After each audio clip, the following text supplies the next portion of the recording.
महाड शहरामध्ये गुन्हेगारीचे प्रमाण दिवसेंदिवस वाढत असून यामध्ये चोरीच्या घटना वारंवार होत आहेत। नुकतीच महाड शहरातील छत्रपती शिवाजी महाराज चौक येथे घरफोडीची घटना ताजी असतानाच पुन्हा चाकू हल्ला करून जबरी चोरी करण्यात आली आहे। फिर्यादी बबलू कुमार विश्वनाथ साहा यांनी याबाबत महाड शहर पोलीस ठाण्यात तक्रार दाखल केली आहे।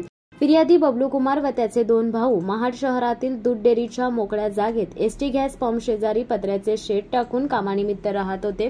रात्रीच्या वेळेस दोन अज्ञात चोरट्यांनी त्या ठिकाणी प्रवेश करून फिर्यादी व त्याच्या दोन भावांना चाकू व हाताबुक्क्याने मारहाण करून जखमी केले व त्यांच्याकडील ओप्पो कंपनीचा मोबाईल आणि रोख रक्कम 1200 रुपये घेऊन चोरटे लंपास झाले। याबाबत महाड शहर पोलीस ठाण्यात तक्रार दाखल होताच पोलिसांनी तपासाची चक्रे फिरवीत काही तासातच दोघा आरोपींच्या मुसक्या आवळल्यात। आरोपी ओम राजू जाधव व समीर संभाजी कदम राहणार काकरतळे तालुका महाड यांना पोलिसांनी अटक केली असून आरोपींना सोमवारपर्यंत पोलीस कोठडी मिळाली आहे।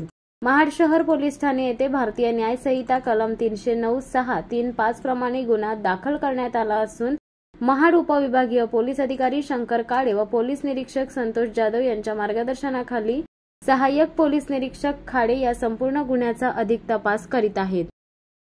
शिवसत्ता टाइम्ससाठी रेश्मा माने, महाड। दे धडक बेधडक वृत्त देणाऱ्या आपल्या शिवसत्ता टाइम्स न्यूज चॅनलला लाल बटन दाबून सबस्क्राईब करा आणि बेल आयकॉनला क्लिक करायला विसरू नका।